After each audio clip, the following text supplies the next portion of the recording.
சிறுகீரை யாருக்கு தான் இது பிடிக்கும்? எஸ்பெஷலி கிட்ஸுக்கு கொடுத்தா அப்படியே முகம் சுழிச்சிடுவாங்க. But seriously, trust me, this is one of the healthiest green. My mom used to make it in a very simple way. So இந்த ரெசிபி அதுதான், her style and my childhood memory. So let's get started. So first ஒரு வெங்காயம் எடுத்துகிட்டு சின்னதாக cut பண்ணிக்கோங்க.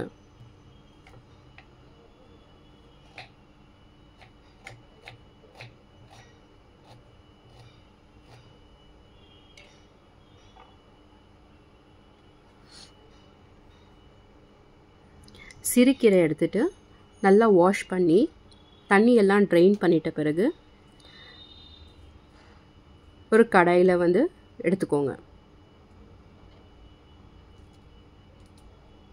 2-3 பச்சை மிளகா, green chillies add பண்ணிக்கோங்க.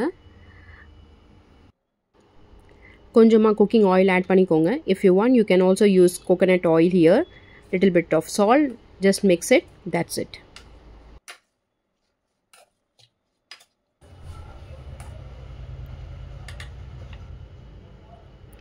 அவ்வளோதான். டைரெக்டாக ஸ்டவ்வில் வச்சுக்கோங்க. மீடியம் ஃப்ளேமில் இருக்கட்டும். கொஞ்ச நேரம் குக் ஆகட்டும். சில பேர் சிறுகீரை மசியல் பண்ணுவாங்க, சில பேர் பொரியல் மாதிரி பண்ணுவாங்க, சில பேர் சாம்பாரில் ஆட் பண்ணுவாங்க.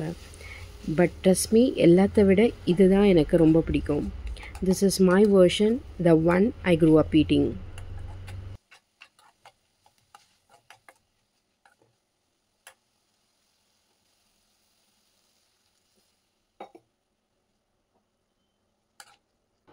கீரை கொஞ்சம் ஷ்ரிங்க் ஆன பிறகு கொஞ்சம் தண்ணி ஊற்றி லிட் க்ளோஸ் பண்ணி கொஞ்சம் வேக வைக்கிறேன்.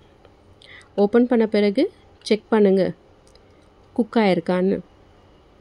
இங்கே எனக்கு குக் ஆகலை, அதனால் இன்னும் கொஞ்சம் தண்ணி ஊற்றுறேன். அகெயின் லிட்டை க்ளோஸ் பண்ணுறேன் for few minutes. Now it's done. இப்போ தான் இந்த ரெசிபியோட ஹீரோ வர்றாரு, தேங்காய். கொஞ்சம் தேங்காவை மிக்சியில் தரன்னு அரைச்சிக்கோங்க. டைம் இருந்தால் கிரேட் பண்ணிக்கோங்க. எனக்கு டைம் இல்லை, அதனால் அப்படியே மிக்சியில் ஜஸ்ட் ஒரு பல்ஸ் மோடில் கொடுத்துட்டேன். Now I am adding a pinch of turmeric powder. ஃப்ளேவரை என்ஹான்ஸ் பண்ணும் அண்ட் ஆல்சோ ஆன்டிசெப்டிக் ஆன்டிபயோட்டிக்காகவும் ஒர்க் ஆகும். சால்ட் கொஞ்சம் கம்மியாக இருந்துச்சு, ஸோ அட்ஜஸ்ட் பண்ணுறேன். That's all. My favorite side dish is ready. நான் சின்ன வயசில் சிறுகீரை மட்டும் தான் சாப்பிடுவேன். And you know what I like the most? இந்த சிறுகீரையில் வர தண்ணி தான். நான் அப்படியே அது சூப்பாக நான் குடிப்பேன்.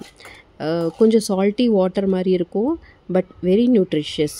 சின்ன பசங்களுக்கு கூட when they start solids they give it along with rice நல்லா மேஷ் பண்ணிவிட்டு இந்த வாட்டர் மட்டும் போட்டுட்டு அவங்களுக்கு கொடுப்பாங்க. This is so healthy and tasty. அதனால் நினச்சேன் இந்த ரெசிபியும் மெமரியும் ஷேர் பண்ணலாம்னு. Hope you like it. Try பண்ணுங்கள் and let me know. Until then, bye bye.